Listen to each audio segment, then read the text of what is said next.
So we're going to talk about how your awards and decorations can help with your LinkedIn profile. And so I work with Gil, who's in one of our military transition roundtable cohorts, and he sent me a couple of his awards and decks. And so from this, I looked into that profile and I found some experience about your time in Kuwait. Tell me what you did there in Kuwait, Gil. Right. So by trade, I'm a logistics planner. So I deal with all the logistics in and out and around the theater. So in and around CENTCOM in the Middle East. So my job was to plan missions to move people and equipment throughout the theater, into the theater, and to send them back home. So that was my job, working with the operations cell and the logistics cell to move folks, equipment, transportation, aircraft, fighter aircraft, you name it, bombs, missiles, guns, airdrop bundles, you name it. So this was the actual award package for that tour of duty. And what I did was I highlighted what I thought were a couple of really key things in there, which was the 4,000 combat missions and the 1,600 short tons of retrograde cargo. And again, another day on the ramp, right? Right, Gil? Absolutely. This is what I found looking through that, and these were the key points. From that, we had this. Hang on one second, got something I got to admit. 1 second. From this was the original LinkedIn experience section. This is what we created. So from here, we created this or something like that. So do you see how we went conversational in tone instead of, the bullets, which I often see in military profiles? Hey, Nick, how you doing? So this is kind of this was kind of the process. So let's go back through it one time, because I know we've had some people just join us. So this is what we created, guys. We looked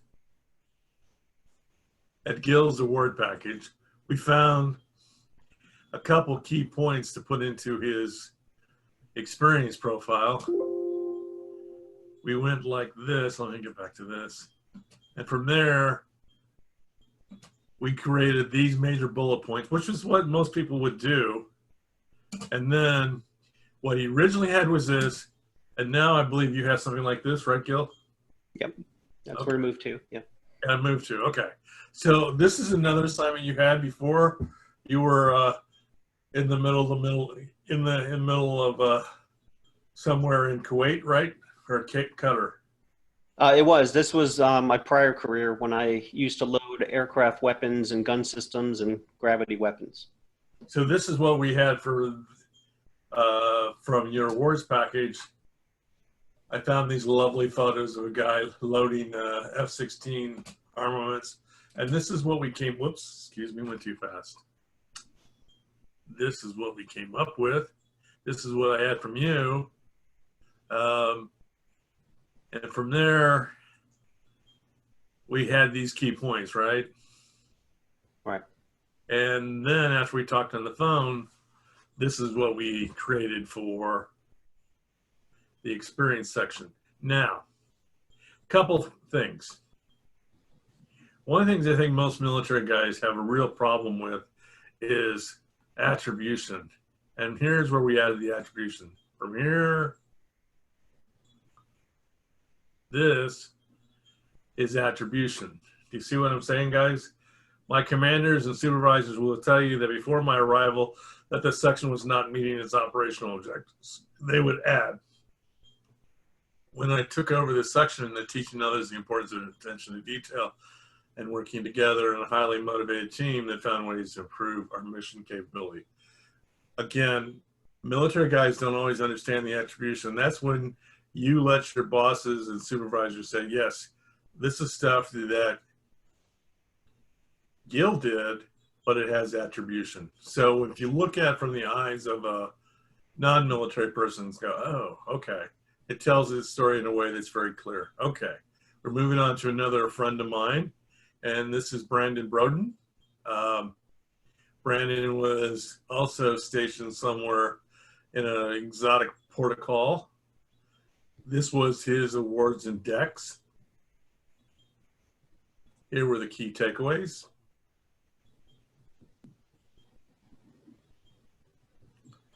And this is what we came up with as far as ways to share this in his experience section. Again, notice here where he says, my job made me understand the teamwork needed to coordinate a mission with different services and partner nations.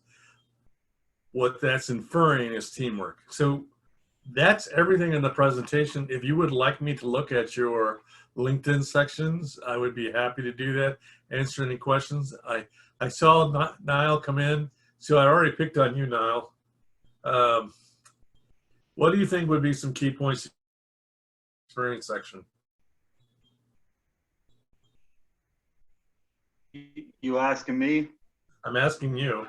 I probably know some of the answers, but what do you think? Can you just repeat the question? So what are some of the key points in what?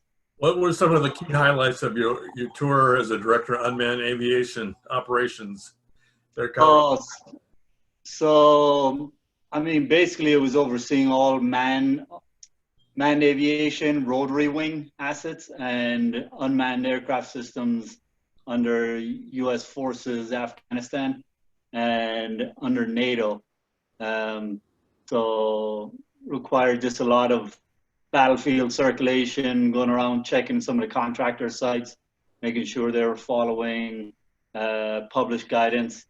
And then probably one of the biggest problem sets, I think, was when General Miller gave us a directive to cut down the amount of travel in and out of Kabul by 50%. And we had planned on doing that in like a 30-day period, and then he gave me 3 days to publish an order. So there was a lot of damage control, and I was probably the most hated person out in Afghanistan, still to this day, I'd say. Really? Oh, yeah. So when I'm looking at this right now, I've seen some key points. Develop new programs of instruction, train more than 300 UAS operators. And to see here, you had 16 other warrant officers work with you on that. Yeah, that's at Fort Carson. Yeah, I'm just looking at that. I'm taking what I think are some key points, right? Right. And the key points are at the bottom. Develop new programs of instruction, and this right here is key point number 1, right? Key point number 2 is personnel, development of others. That shows that you have supervisory and training experience, right? This is nice stuff, but really, if you're thinking like a non-military guy, they're the bullets that you want to focus on. So maybe sometime in the near future, you and I can work on that, but those would be the key points that I would definitely want you to focus on, okay? Yeah. And by the way, when I see a profile that's got soldier, okay, yeah, aviation's, we need to talk a bit more, but really what we want you to think about is helping people tell your story. So I'm going to pull Gil's profile back up. So here's Gil's profile. Notice here that it's, and I need to stop the share and go over here. I got to show people where I'm going there. All right, so here's Sharon.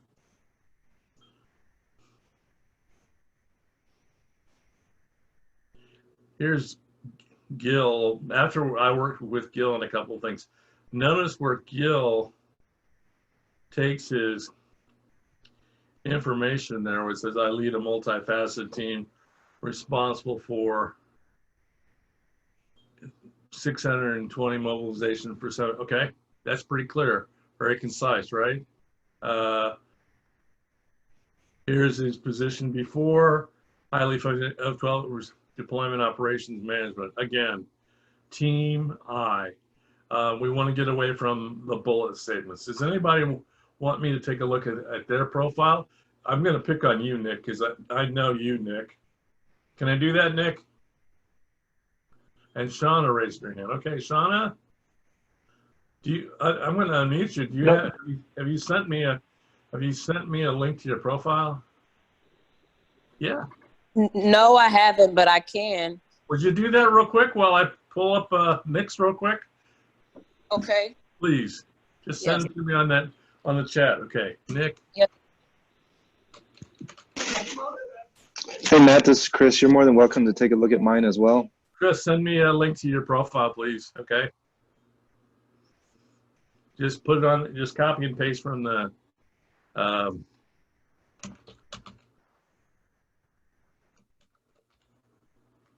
Nick B. Copeland, of course.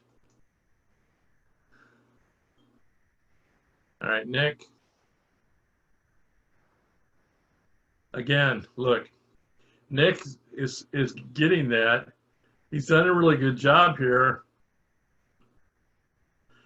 But then he still stays on that old resume spiel.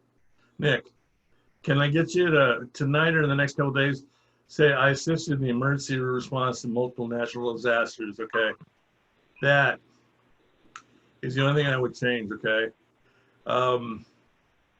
yeah, that's the only thing I would change right there. Okay, and then here again, I'm selected design and resource.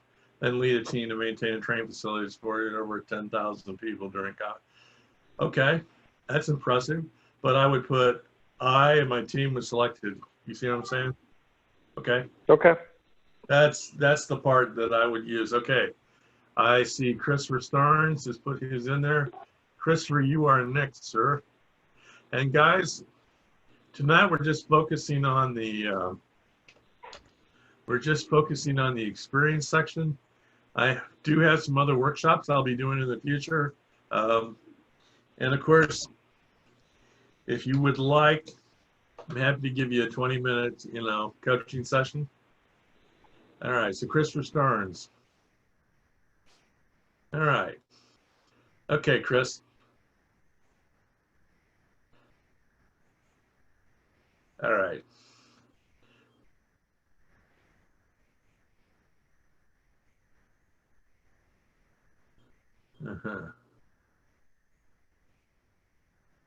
Okay, Chris,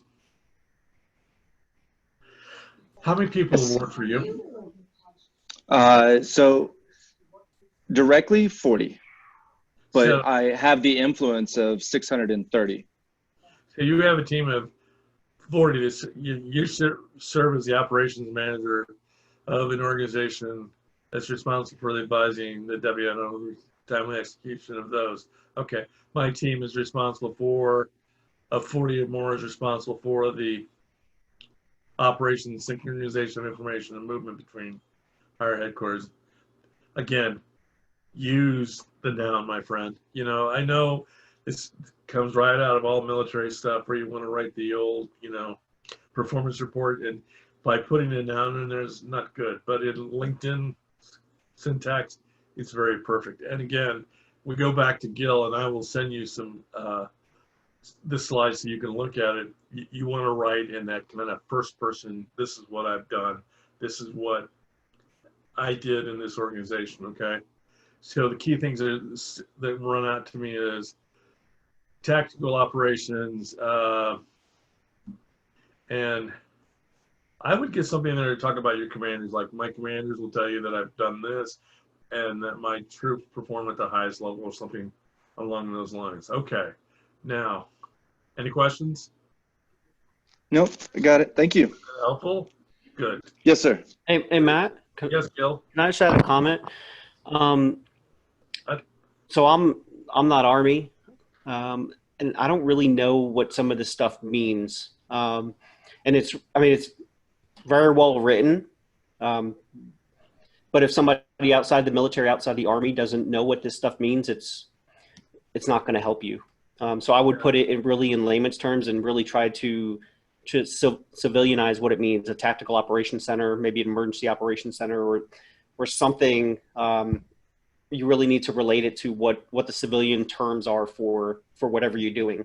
You're not writing it to get a job in the military unless you are, which you said you're looking at SkillBridge, so maybe that is where you're headed for the GS position. But if that's not where you're headed, then everything needs to be civilianized, including the terms and I would add whatever term is relevant to the career that you're seeking.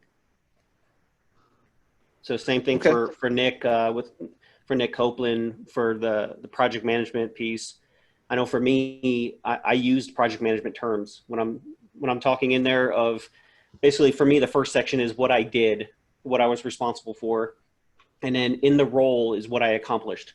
And in that role is where I'm going to use that opportunity to inject and showcase my knowledge of project management terms and what I did. And it's really another opportunity to highlight your resume, but be able to talk to it as well. To give another opportunity for a recruiter to see you behind that resume and learn a little bit about you as well. So use that opportunity to make it plain speak, but also use it to whatever career field you're trying to pursue afterwards. And to your point, Gil, I always have my hypothetical, my late Aunt Mildred, Auntie Mill, you know, I kind of write some, like, get a visual picture of my Aunt Mildred and go, if Annie Mill can understand it, then I know I've reached it to a level of understanding. Now, Annie Mill is not some sweet little old lady. She's very sharp, and she ran my late uncle's business, but just kind of like tone it down so people outside the military understand it. Yeah. Okay. Shauna, I got a question for you. Yes. So when I look at your experience section, you are a program manager at Fort Rucker. What kind of candidates are we talking about? Are we talking about guys coming there to become helicopter pilots? Yes. So what exactly do? You serve as, I mean, what's the impact of your job currently at Fort Rucker? Okay, I was a training advisor and counselor, so I was in charge of multiple classes and their daily whereabouts. I did everything with them. So you were everybody that was in the training brigade, right? Organization where they were supposed to be. Yep. I kept track of them and worked with people that were having problems with certain issues. Yep. Okay. So I'm not seeing that in your experience section. Wouldn't it be better if we said, and was it by yourself or did you have more than one person helping you? We had teammates. Okay. So your team and I helped nearly 2,500 warrant officer candidates from all components of the U.S. military to become helicopter pilots. Is that correct? Yeah, and other branches too. So Other yeah. branches. Yeah. And so we were responsible for the training, mentoring, and counseling of all candidates from 17 branches. Is that overseas too? You get guys from other countries? No, we're talking about branches different, like not just aviators. You know, you're talking about people from ordnance, transportation, that type of. So I would let people know because I'm thinking, just helicopters because I know Fort Rucker. But again, you got to think like the person that's not in your organization. So I would definitely spell that out. So you were in charge of every type of warrant officer training there and specialized in their leadership skills and officer attributes. Okay. So again, back to Gil. That sounds like an HR position more than a program manager position. But if you think about it, Gil, she's got to keep all the pieces in the right alignment. Yeah. Yeah. It's more than 8 times. Yeah, just to chime in a little bit, Gil. So, like, as a TAC officer, and I'm sure you guys have something similar in the Air Force, like, we're running all sorts of things, like, throughout the day. There's a lot of HR in there. There's a lot of, like, counseling, mentoring, guiding. And then there's teaching the candidates how to run organizations themselves and prepare them for when they go out to a unit. So it's you as a TAC, you're kind of overseeing a program you know, while you're there as the TAC. And if Shauna was a senior TAC, then she would have been supervising guys like me that were on TAC Alley when I was there. So she'd be, you know, managing her little minions who were also TACs, but were, you know, looking after the candidates. Wow, that's impressive. Thank you, my fellow tech brother. No, it's impressive. But here's the point.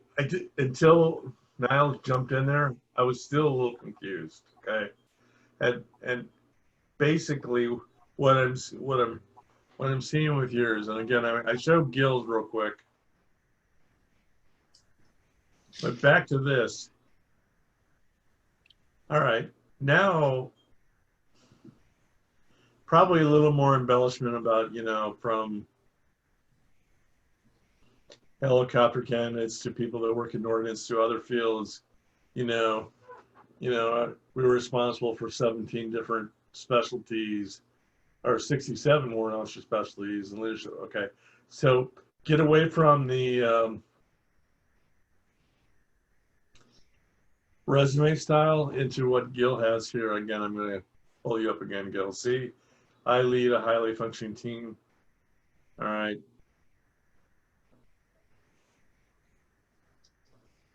This, I would definitely look at Gil's LinkedIn profile for how to do it right and how to kind of convey that. Again, see where it says, my supervisors say that I'm innovative, visionary, persistent. Okay.